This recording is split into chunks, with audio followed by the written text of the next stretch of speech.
على إبراهيم وعلى آل إبراهيم إنك حميد مجيد۔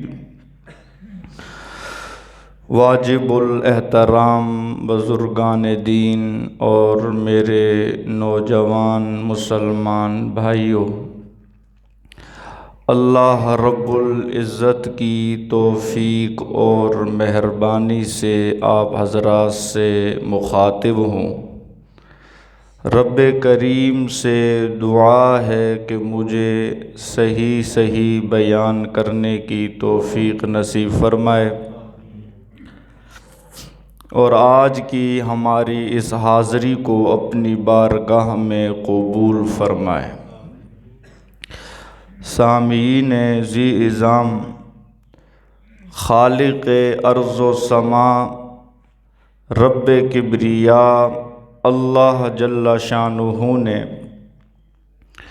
اس کائنات کی چیزوں کو پیدا فرمایا، اور بعض چیزوں پر اللہ تعالیٰ نے فضیلت دی۔ جیسے دنوں میں سے اللہ تعالیٰ نے جمعہ کے دن کو فضیلت دی، راتوں میں سے اللہ تعالیٰ نے شب قدر کو فضیلت دی، مہینوں میں سے اللہ تعالیٰ نے رمضان المبارک کو فضیلت دی، فرشتوں میں سے حضرت جبریل علیہ السلام کو فضیلت دی، شہروں میں سے مکہ مکرمہ کو فضیلت دی، مسجدوں میں سے بیت اللہ شریف کو فضیلت دی، زبانوں میں سے عربی زبان کو فضیلت دی، آبوں میں سے آب زمزم کو فضیلت دی،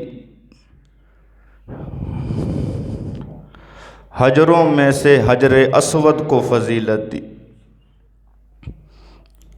مخلوقات میں سے انسان کو فضیلت دی، انسانوں میں سے اللہ تعالیٰ نے نبیوں کو فضیلت دی، اور نبیوں میں سے اللہ تعالیٰ نے ہمارے پیارے نبی محمد عربی صلی اللہ علیہ وسلم کو فضیلت دی، امتوں میں سے اللہ تعالیٰ نے امت محمدیہ کو فضیلت دی، کتابوں میں سے اللہ تعالیٰ نے قرآن کریم کو فضیلت دی۔ قرآن کریم کی 6000 سے زائد آیات میں اللہ تعالیٰ نے آیت الکرسی کو فضیلت دی۔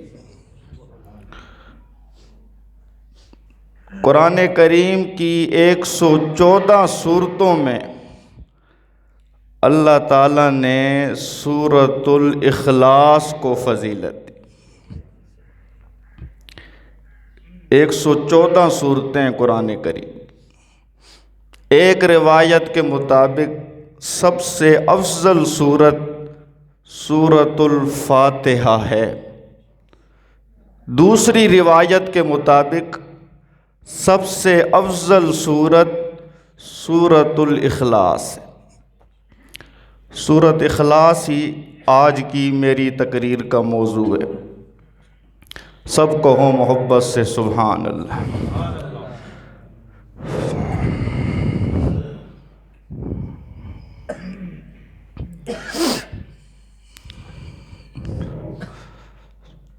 سورۃ الاخلاص سب سے زیادہ فضیلت والی سورت ہے۔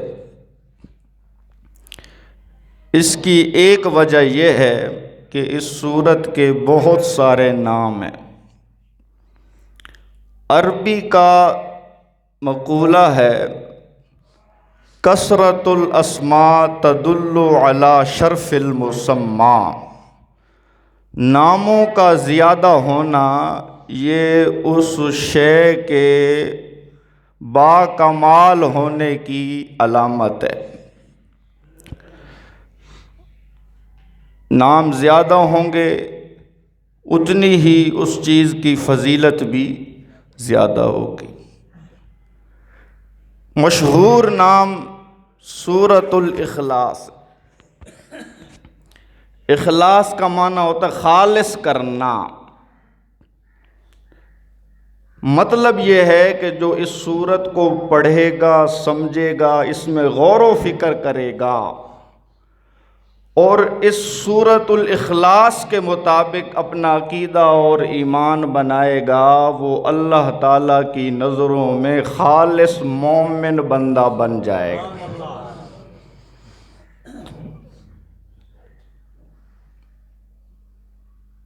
ایمان جو اسے نصیب ہوگا وہ ایمان بھی خالص ہوگا، جو عقیدہ اسے حاصل ہوگا وہ عقیدہ بھی، اور وہ خود مخلص بن جائے گا،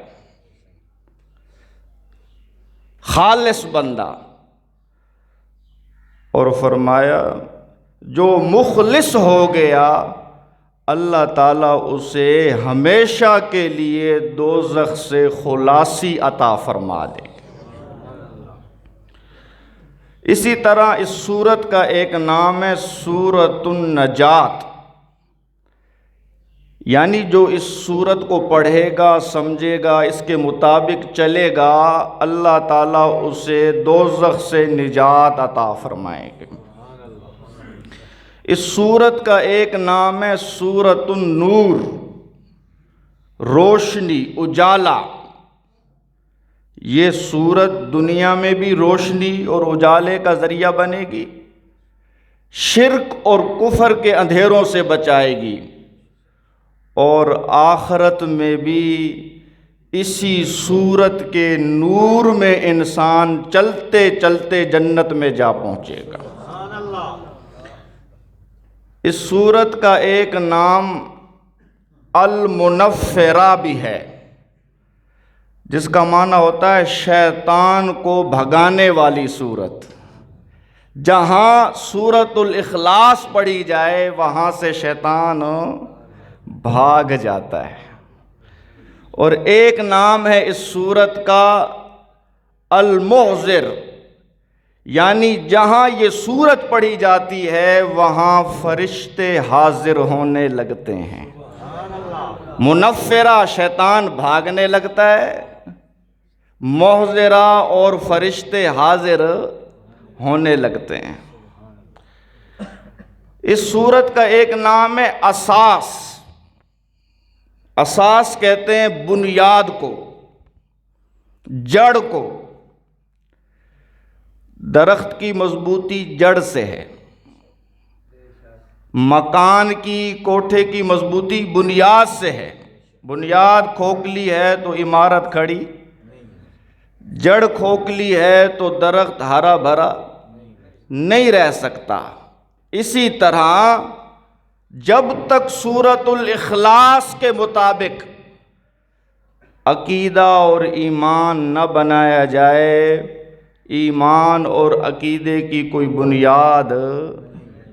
بنیاد ایمان اور عقیدے کی سورۃ الاخلاص۔ حدیث شریف میں آیا، میرے مرشد نے فرمایا، حضور اکرم صلی اللہ علیہ وسلم کا ارشاد ہے، اسست السماوات السبع والارضون علی قل هو اللہ احد اللہ الصمد لم یلد ولم یولد ولم یکن لہ کفوا احد۔ فرمایا یہ جو سورۃ اخلاص ہے نا، یہ ساتوں آسمانوں کی بھی بنیاد ہے اور ساتوں زمینوں کی بھی بنیاد۔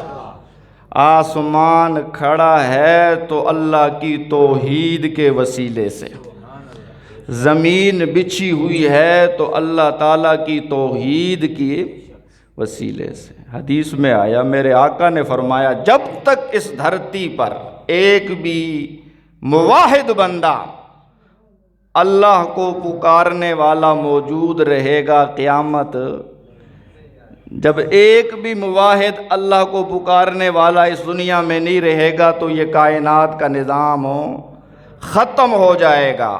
معلوم یہ ہوا اس کائنات کی اساس اللہ تعالیٰ کی توحید ہے، اس کائنات کی روح اللہ تعالیٰ کی توحید ہے، اس کائنات کی جان اللہ تعالیٰ کی توحید ہے، وجہ کائنات اللہ تعالیٰ کی توحید ہے، مقصود کائنات اللہ تعالیٰ کی توحید ہے۔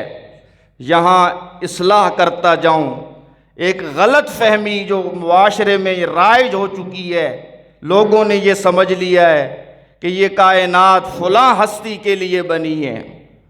یہودیوں کا کہنا یہ ہے کہ یہ حضرت عزیر علیہ السلام کے لیے بنی ہے، اگر حضرت عزیر نہ ہوتے تو یہ کائنات، عیسائیوں کا کہنا یہ ہے کہ یہ کائنات حضرت عیسیٰ علیہ السلام کے لیے بنی ہے، اگر حضرت عیسیٰ علیہ السلام نہ ہوتے تو یہ کائنات بھی، اہل تشیع کا کہنا یہ ہے کہ یہ کائنات حضرت علی رضی اللہ تعالیٰ عنہ کے لیے بنی ہے، اگر حضرت علی نہ ہوتے یہ کائنات۔ ہمارے سنی بھائیوں نے کہا ہم کیوں پیچھے رہے، انہوں نے کہا ہمارا بھی تو حصہ ہونا چاہیے، انہوں نے کہا اگر نبی پاک نہ ہوتے تو کائنات۔ قرآن سے کوئی حوالہ ہے، حدیث سے کوئی حوالہ ہے؟ قرآن یہ بتاتا ہے، میرے نبی کی حدیث یہ بتاتی ہے، اللہ تعالیٰ نے یہ ساتوں آسمان اور ساتوں زمینیں اور یہ کائنات کا نظام کسی ہستی کے لیے نہیں بنایا بلکہ اپنی توحید کے اظہار کے لیے بنایا۔ یہی تو فرما رہے ہیں میرے نبی، سورۃ الاخلاص یہ دین کی اساس ہے، سورۃ الاخلاص یہ آسمان اور زمین کی اساس ہے۔ معلوم یہ ہوتا ہے کہ اللہ نے اس کائنات کو اپنی توحید کے لیے بنایا۔ وَمَا خَلَقْنَا السَّمَاوَاتِ وَالْأَرْضَ وَمَا بَيْنَهُمَا إِلَّا بِالْحَقِّ۔ اللہ تعالیٰ فرماتے ہیں ہم نے آسمانوں کو اور زمینوں کو اور جو کچھ ان کے درمیان میں ہے اس لیے پیدا کیا تاکہ ہم حق کا اظہار کر سکیں۔ حق سے مراد اللہ تعالیٰ کی ذات ہے، حق سے مراد اللہ تعالیٰ کی صفات ہیں۔ سورۃ الاخلاص اس لیے سب سے زیادہ فضیلت والی سورت ہے کہ اس سورت کے بہت سارے نام ہیں۔ ناموں کا زیادہ ہونا یہ اس شے کے فضیلت والے ہونے کی دلیل ہے۔ سورۃ اخلاص کا شان نزول کیا ہے، کس موقع پر یہ نازل ہوئی؟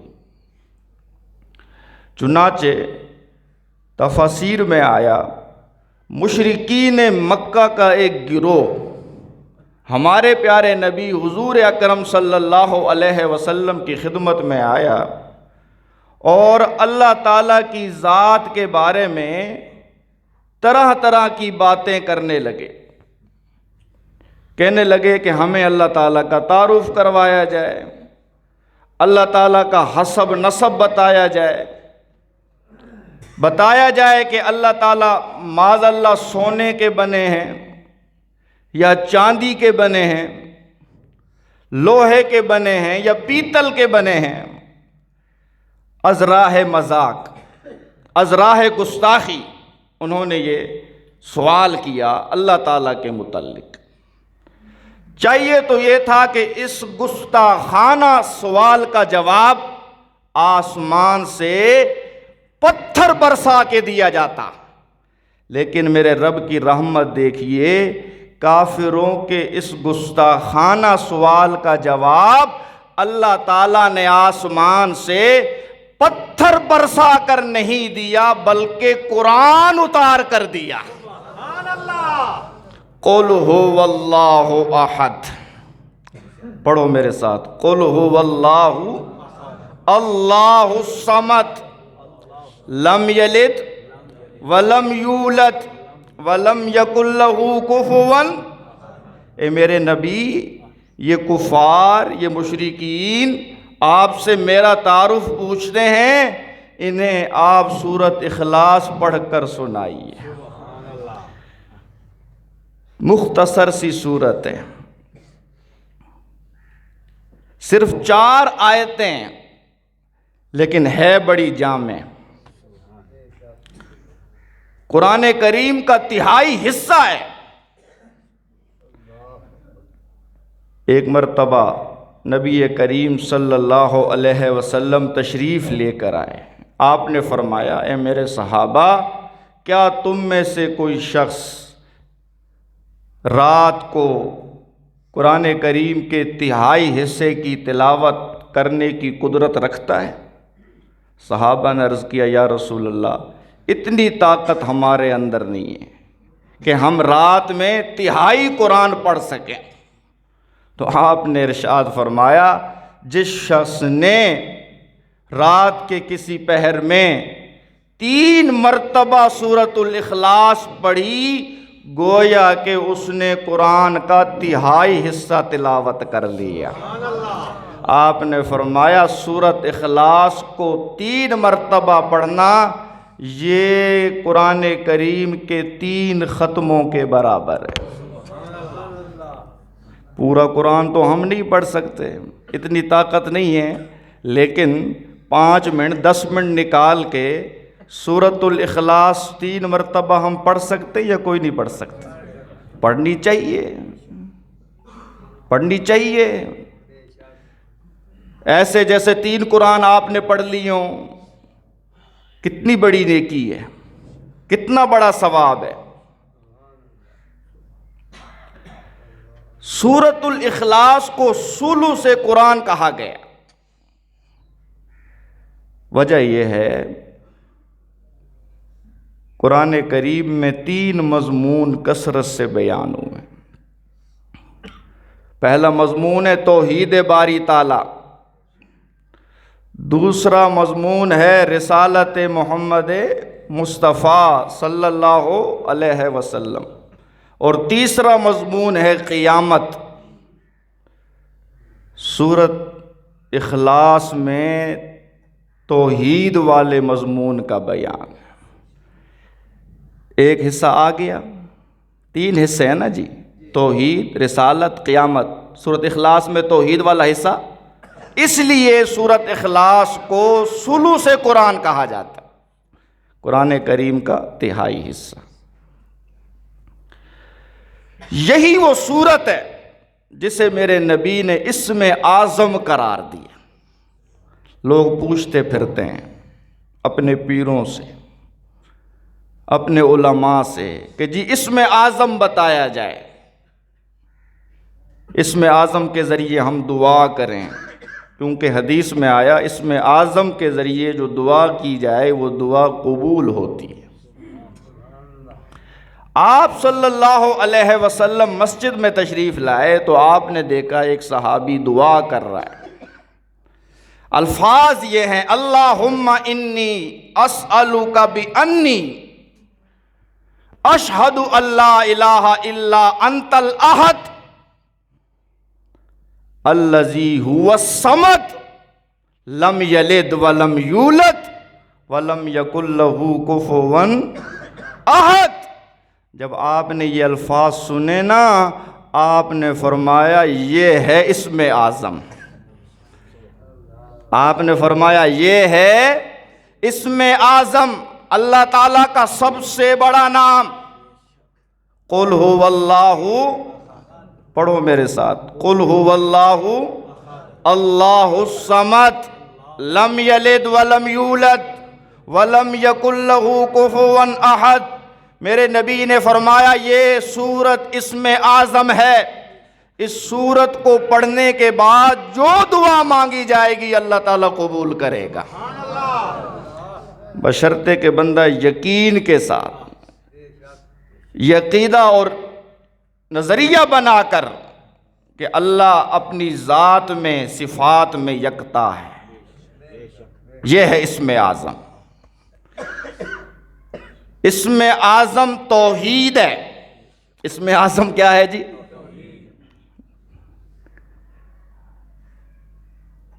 رنگ برنگے جھنڈے، مہنگے مہنگے پتھروں کی بنی ہوئی انگوٹھیاں، یہ بڑی بڑی گدیوں والے پیر، یہ اسم اعظم نہیں ہے۔ ان کے پاس اسم اعظم کہاں سے آئے؟ لوگ جاتے ہیں سفر کر کے، جی فلاں بزرگ کے پاس اسم اعظم ہے۔ نبی پاک سے بڑھ کر بھی کوئی بزرگ ہے؟ قرآن سے بڑھ کر بھی کوئی اسم اعظم ہے؟ توحید سے بڑھ کر بھی کوئی اسم اعظم ہے؟ میرے نبی خود فرما گئے سورۃ الاخلاص ہی اسم اعظم ہے، اس کے علاوہ اور کوئی اسم اعظم نہیں ہے۔ تو جب بھی دعا کیا کریں تو دعا میں سورۃ الاخلاص ضرور پڑھا کریں، بڑی فضیلت والی سورت ہے۔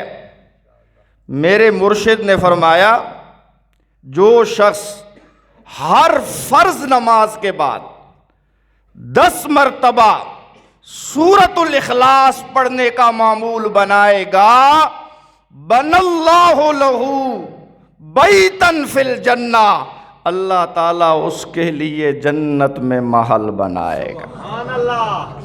کرنا کیا ہے جی؟ فرض نماز کے بعد 10 مرتبہ سورۃ الاخلاص پڑھنی۔ اگر فرض نماز ایسی ہے کہ اس کے بعد سنن ہیں، نوافل ہیں، تو پھر بہتر یہ ہے کہ سنن اور نوافل کے بعد یہ وظیفہ کر لیا جائے، یہ معمولات کر لیے جائیں۔ اگر عصر کی نماز ہے، صبح کی نماز ہے، اس کے بعد نفل نماز نہیں ہوتی، سنت نماز نہیں ہوتی، تو فرض نماز کے بعد 10 مرتبہ سورۃ الاخلاص پڑھنے کا معمول بنانا چاہیے۔ فضیلت یہ ہے کہ بدلے میں اللہ تعالیٰ جنت میں محل بنائے گا۔ حضرت عمر رضی اللہ تعالیٰ عنہ یہ سن کر فرمانے لگے، اے اللہ کے رسول، اگر کوئی شخص زیادہ پڑھے تو اس کے لیے کیا فضیلت ہے؟ تو آپ نے ارشاد فرمایا اللہ اکثر و اطیب، اللہ تعالیٰ کے خزانوں میں کوئی کمی نہیں ہے، تم سورۃ اخلاص کے پڑھنے میں اضافہ کرو، اللہ تعالیٰ تمہارے لیے جنت میں محل بنانے میں اضافہ کرتا جائے گا۔ یہ تو جتنا گڑ پاؤ گے اتنا میٹھا ہوگا۔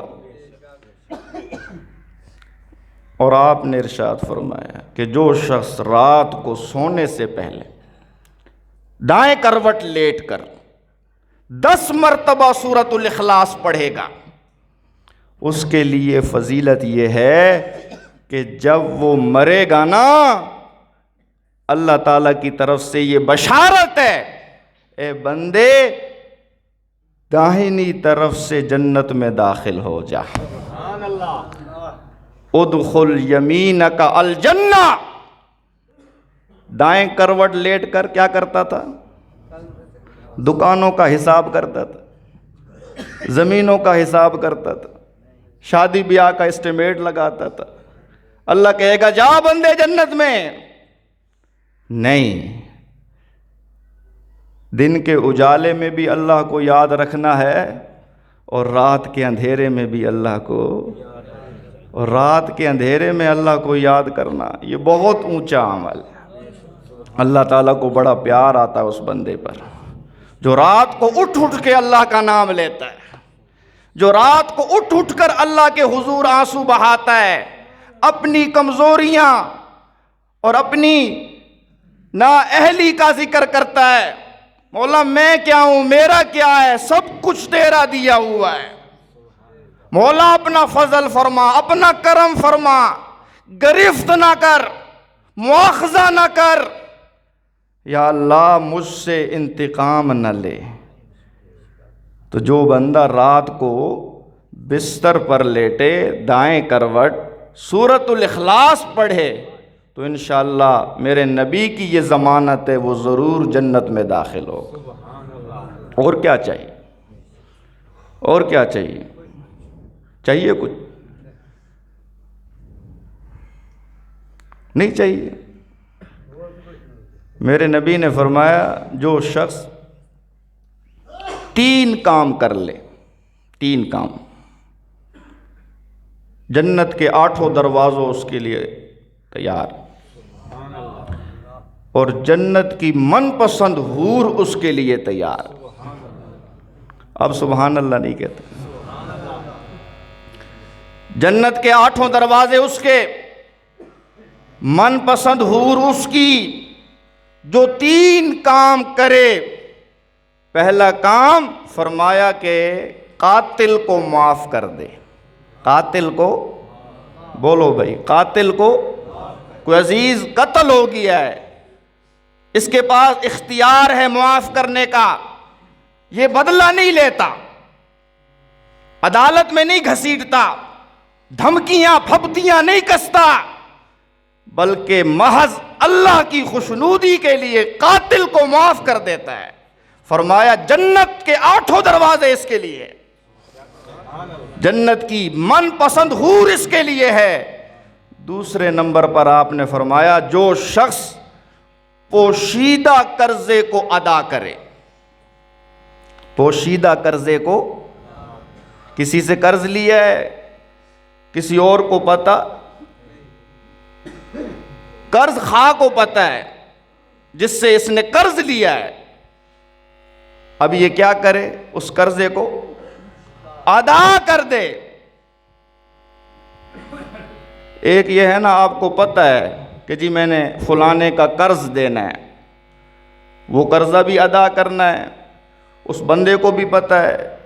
ایک یہ ہے کہ اس بندے کو جس کو آپ نے قرض دینا ہے وہ بھول گیا ہے، اسے پتہ ہی نہیں ہے، یا وہ مر گیا ہے، دنیا سے چلا گیا ہے۔ ایسی صورت میں جو قرضہ واپس کرے گا نا، اس کے لیے بھی جنت کے 8 دروازے کھلے ہیں، من پسند حور اس کے لیے بھی تیار ہے۔ قرض جو ہے نا، یہ بہت بڑی مصیبت ہے، اللہ تعالی ہماری حفاظت فرمائے۔ قرض لینے میں جلدی نہیں کرنی چاہیے،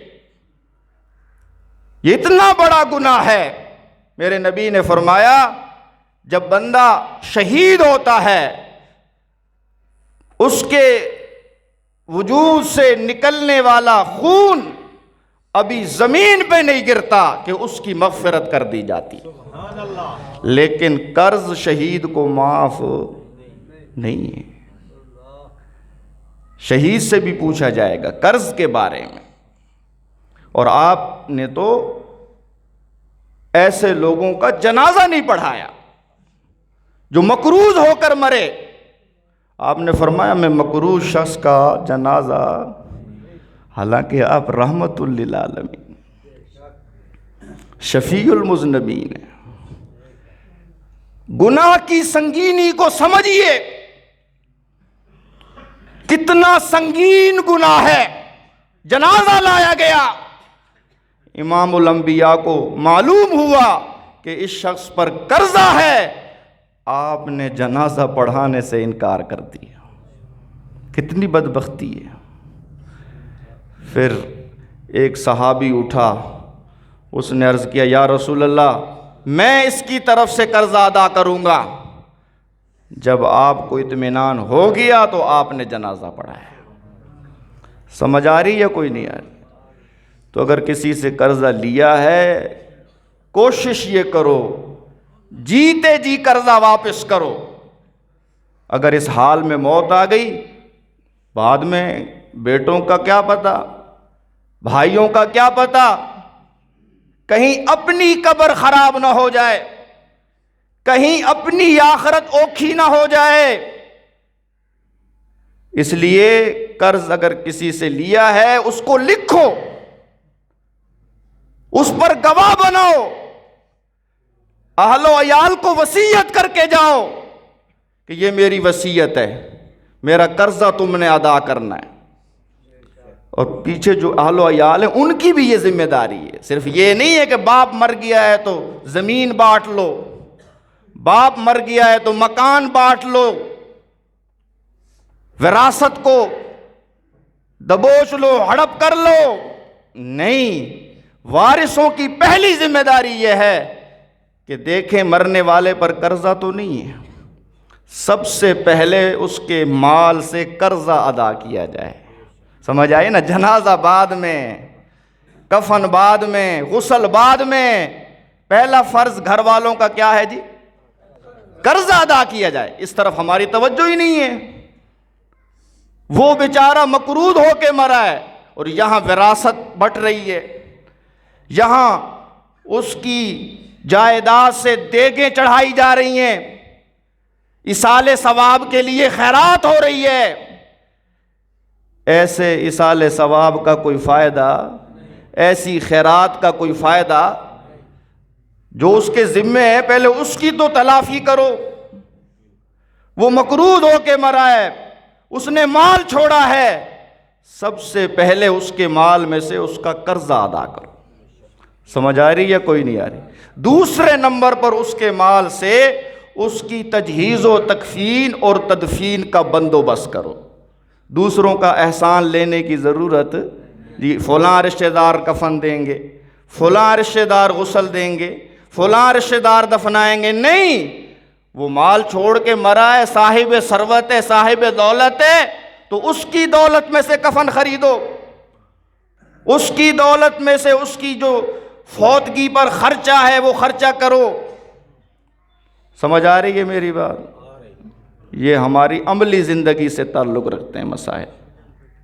سمجھ آئی؟ تجہیز و تکفین اگر کوئی اپنی طرف سے کرنا چاہے، کوئی رشتہ دار ہے، عزیز ہے، اس کی بھی اجازت ہے، اچھی بات، اسلام اس کی اجازت دیتا ہے، لیکن کسی پہ زبردستی اپنی ناک رکھنے کے لیے نہیں کرنا کہ جی وہ ہمارا رشتہ دار ہے، ہم کفن نہیں دیں گے تو لوگ کیا کہیں گے، ہم تجہیز و تکفین کا خرچہ نہیں اٹھائیں گے تو لوگ کیا کہیں گے۔ اگر ناک ہی بنانی ہے نا تو پھر اپنی ناک اپنے پاس رکھو۔ پھر گھر والوں کو چاہیے کہ جو جائیداد چھوڑ گیا ہے اس جائیداد سے تجہیز و تکفین کے اخراجات ادا کریں۔ آپ سمجھ رہے ہیں میری بات؟ تو فرمایا جو شخص پوشیدہ قرضے کو ادا کرے گا اسے بھی اللہ تعالیٰ کہیں گے جنت کے 8 دروازے تیرے لیے، جس دروازے سے چاہے داخل ہو جا، جس حور سے چاہے شادی کر لے۔ اور تیسرے نمبر پر آپ نے فرمایا جو شخص ہر فرض نماز کے بعد سورۃ الاخلاص پڑھے اسے بھی میں یہ بشارت دیتا ہوں جنت کے 8 دروازے اس کے لیے کھلے ہیں، جنت کی جس حور سے چاہے وہ شادی کر لے۔ محترم دوستو، بزرگو، بھائی، سورۃ الاخلاص یہ بڑی فضیلت والی سورت۔ سورۃ الاخلاص میں مضمون کیا ہے ذرا ہم غور کریں۔ قل هو اللہ احد، یہ جو لفظ قل ہے فوتگی والا قل نہیں، یہ قرآن والا قل ہے۔ سمجھ آئی؟ قرآن کریم میں جہاں بھی قل آتا ہے بات اللہ تعالیٰ کی ہوتی ہے اور اعلان میرے نبی کا ہوتا ہے۔ اعلان کرانے والا بھی عظیم الشان، اعلان سنانے والا بھی عظیم الشان، اعلان کو محفوظ کرنے والا کلام بھی عظیم الشان، اور اس اعلان کو سن کے عمل کرنے والے لوگ بھی عظیم الشان۔ قل، فرما دیجئے میرے رسول، دانائے سبل، مولائے کل، عبداللہ کے چند آمنہ دے پھل۔ قل، فرما دیجئے، اعلان کر دیجئے، هو اللہ احد، وہ اللہ یکتا ہے، وہ اللہ یکتا ہے۔ اس آیت میں اللہ تعالیٰ نے دہریوں کا رد کیا، فلاسفہ کا رد کیا، عیسائیوں کا رد کیا۔ کہنے کو تو یہ ایک آیت ہے، لیکن اس آیت میں اللہ تعالیٰ نے باطل فرقوں کی جڑ اکھیڑی ہے۔ مشرکانہ عقائد کو اللہ تعالیٰ نے جڑ سے اکھیڑا ہے، اپنے مرشد سے یہ اعلان کروایا، ہو اللہ۔ ہوا کا معنی ہوتا ہے وہ اللہ، ہوا کا اشارہ ہے اللہ تعالیٰ کے وجود کی طرف۔ یہ ہوا ضمیر کس کی طرف لوٹ رہی؟ دہریہ کا کہنا یہ ہے کہ اللہ تعالیٰ کا کوئی وجود نہیں ہے، یہ کائنات خود بخود چل رہی ہے، یہ آسمان خود بن گیا، یہ زمین خود بچھ گئی، یہ دن رات کا نظام، سردی گرمی کا نظام خود سے قائم ہے، کوئی ذات نہیں ہے اس کے پیچھے۔ یہ دہریوں کا عقیدہ ہے۔ اور ہمارا عقیدہ کیا ہے؟ اس سارے نظام کو چلانے والا کون ہے؟ آسمانوں کی بلندی بتا رہی ہے اللہ ہے، زمینوں کی پستی بتا رہی ہے اللہ ہے، پہاڑوں کی مضبوطی بتا رہی ہے اللہ ہے، دریاؤں کی طغیانی بتا رہی ہے اللہ ہے، پھولوں کا رنگ بتا رہا ہے اللہ ہے، پھلوں کا ذائقہ بتا رہا ہے اللہ ہے۔ یہ 7 آسمان جو بغیر ستونوں کے کھڑے ہیں، یہ بتا رہے ہیں کہ ہمیں تھامنے والا، ہمیں قائم رکھنے والا ہے تو عرش والا ہے۔ نعرہ تکبیر! امام اعظم ابو حنیفہ رحمۃ اللہ علیہ کا ایک دہریے سے مناظرہ ہو گیا، ٹائم طے ہو گیا، مقام طے ہو گیا۔ امام اعظم ابو حنیفہ رحمۃ اللہ علیہ مقرر مقام پر تاخیر سے پہنچے۔ دہریہ امام اعظم سے مخاطب ہوا، کہنے لگا پہلے آپ یہ بتائیں، مناظرہ بعد میں ہوگا، تاخیر سے کیوں آئے؟ وقت مقرر تھا، آپ وقت پہ نہیں آئے۔ تو امام اعظم نے فرمایا کہ میں جس راستے سے آ رہا تھا اس راستے میں ایک دریا تھا، اور اس دریا کے کنارے کوئی کشتی موجود، میں کشتی کے انتظار میں کھڑا تھا، یکا یک ایک درخت چیرا، اس درخت کے پھٹے بنے، پھٹے جڑے، کشتی تیار ہوئی، اور پھر وہ کشتی میں اس میں سوار ہو گیا، خود بخود چلنے لگ گئی۔ دہریہ کہتا ہے بھلا یہ کیسے ہو سکتا ہے؟ ایک کشتی خود بنے، ایک کشتی خود چلے، یہ نہیں ہو سکتا۔ امام اعظم نے فرمایا اگر ایک درخت خود نہیں چر سکتا، اگر ایک کشتی خود نہیں بن سکتی، اگر ایک کشتی خود نہیں چل سکتی، تو یہ کائنات بھی بغیر چلانے والے کے چل، بغیر بنانے والے کے بن سکتی۔ مناظرہ ختم ہو گیا، دہریہ اپنا سا منہ لے کر رہ گیا، اس کے پاس کوئی جواب۔ ایک بڑھیا کی حکایت بھی مشہور ہے، چرخہ کاٹتی تھی، دہریہ آیا اس کے پاس، اس نے دیکھا بوڑھی اماں چرخہ بھی کاٹ رہی ہے اور ساتھ ساتھ اللہ کو بھی یاد کر رہی ہے۔ ہاتھ کارول دل یارول۔ حیران ہوا کہ اماں جس خدا کا تو نام لے رہی ہے اس کا تو وجود ہی کوئی نہیں ہے۔ تو بوڑھی اماں نے کہا وجود ہے اس ذات کا، وہ داہریہ کہنے لگا دلیل دو. بوڑھی اماں نے کہا اللہ کے وجود پر دلیل میرا یہ چرخہ ہے.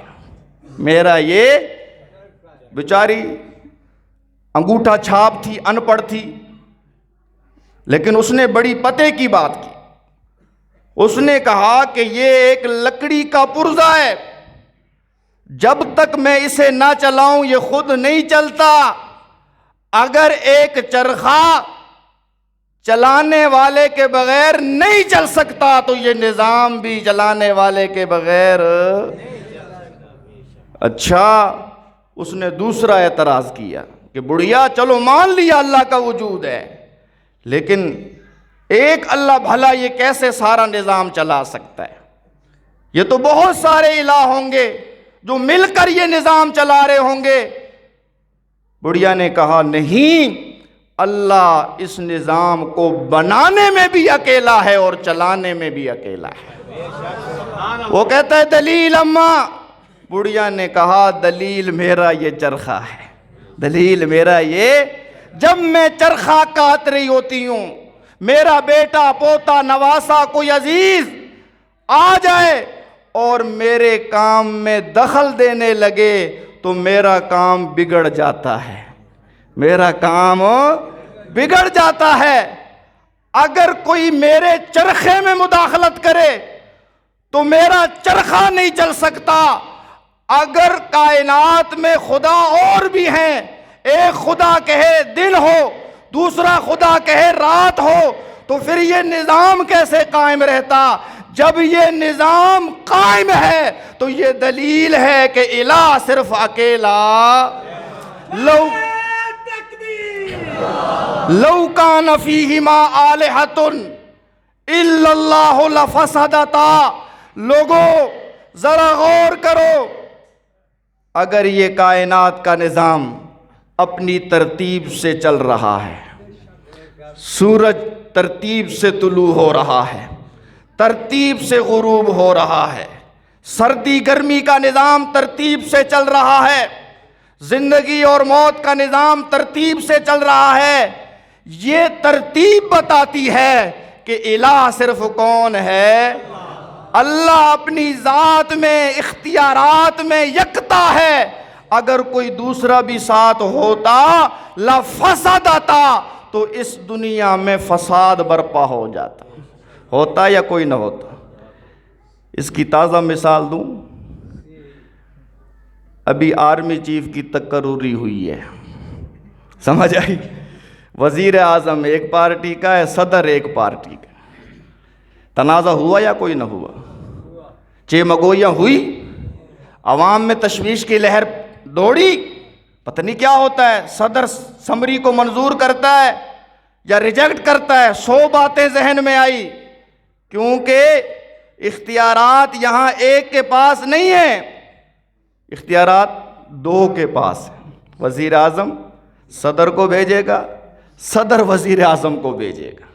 تو جہاں 2 مالک ہونا, وہاں غلام کی خیر, وہاں نوکر کی خیر نہیں ہوتی.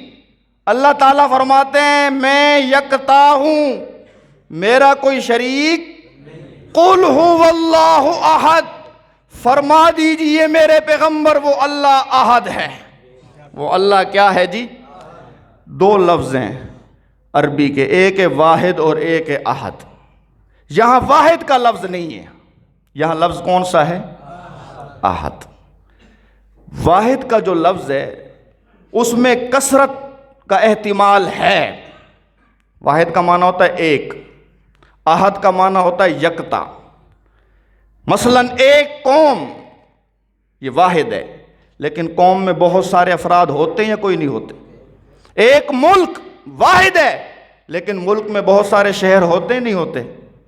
بولو نا, ہوتے ہیں نا.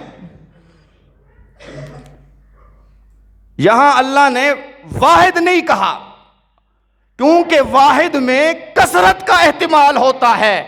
اللہ تعالیٰ کثرت سے پاک ہے, اس لیے اللہ نے احد کا لفظ بولا کہ اللہ اپنی ذات میں, صفات میں یکتا ہے. کثرت کا سوال ہی پیدا نہیں ہوتا. سمجھ آ رہی ہے میری بات؟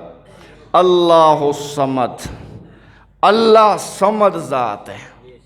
بولو محبت سے، اللہ صمد ذات ہے. ترجمان القرآن، مفسر قرآن، صحابی رسول حضرت عبداللہ ابن عباس رضی اللہ تعالیٰ عنہ نے صمد کا معنی کیا الذی یصمد الیہ الخلائق فی حوائجہم و مسائلہم. صمد اس ذات کو کہتے ہیں جس کی طرف ساری مخلوق اپنی ضرورتوں میں، اپنے مسئلوں میں رجوع کرے. اس ذات کو صمد کہتے ہیں. نبیوں نے کس کی طرف رجوع کیا؟ حضرت آدم علیہ السلام نے عرفات میں کس کی طرف رجوع کیا؟ حضرت نوح علیہ السلام نے جودی پہاڑ پر کس کی طرف رجوع کیا؟ حضرت موسیٰ علیہ السلام نے بحر کلزم کی موجوں میں کس کی طرف رجوع کیا؟ حضرت ابراہیم خلیل اللہ علیہ السلام نے دہکتی ہوئی آگ میں کس کی طرف رجوع کیا؟ کنویں کی گہرائی میں اترے ہوئے حضرت یوسف علیہ السلام نے کس کی طرف رجوع کیا؟ بیماری میں گھرے ہوئے حضرت ایوب علیہ السلام نے کس کی طرف رجوع کیا؟ بڑھاپے کی عمر میں اولاد کے لیے حضرت زکریا نے کس کی طرف رجوع کیا؟ اور آمینہ کے لال نے بدر کے میدان میں اپنی وضحا والی پیشانی زمین پر رکھ کر کس کی طرف رجوع کیا؟ الذی یصمد الیہ الخلائق فی حوائجہم و مسائلہم. محدث کبیر، محدث دہلوی حضرت شاہ عبد القادر رحمت اللہ علیہ بہت بڑے محدث گزرے ہیں. حضرت شاہ ولی اللہ رحمت اللہ علیہ کے لائق ارجمند فرزند حضرت شاہ عبد القادر. وہ صمد کا معنی کرتے ہیں نیرا دھار ہے. صمد کا معنی کیا کرتے ہیں؟ نیرا دھار ہے. امیر شریعت سید عطا اللہ شاہ بخاری سب کہہ دو رحمت اللہ علیہ. اللہ تعالیٰ علماء دیوبند کی قبروں کو نور سے منور فرمائے. اللہ تعالیٰ علماء دیوبند کے درجات بلند فرمائے. یہ ہیرے ہیں. کس ہیرے کی قیمت کا میں اندازہ کروں؟ دیوبند کی عظمت کو ترازو میں نہ تولو، یہ ہر دور میں انمول رہی ہے. امیر شریعت فرماتے ہیں اللہ الصمد، اللہ صمد ہے. صمد مطلب ہے کہ کسے دا کم اس دے بغیر نہ چلے اور او دا کم ہر کسی دے بغیر چلے. اس نو صمد آخ دیں. ہمارے علاقے کی شان، ہمارے علاقے کی پہچان، علماء دیوبند کے ماتھے کا جھومر، قدوۃ السالکین حضرت مولانا حسین علی وہاں بچرا والے رحمت اللہ علیہ. انہوں نے اللہ الصمد کا معنی کیا کہ صمد اس ذات کو کہتے ہیں جس سے ہر کوئی ہر وقت ہر جگہ رجوع کرے. اس کو صمد کہتے ہیں. جسے کسی کی ضرورت نہ ہو اور سب کو اس کی ضرورت ہو اسے صمد کہتے ہیں. صمد صرف کون ہے؟ اللہ کے سوا اور کوئی صمد. انشاءاللہ اسی سورۃ الاخلاص کے موضوع پر آئندہ جمعہ تقریر ہوگی. اللہ تعالی عمل کی توفیق نصیب.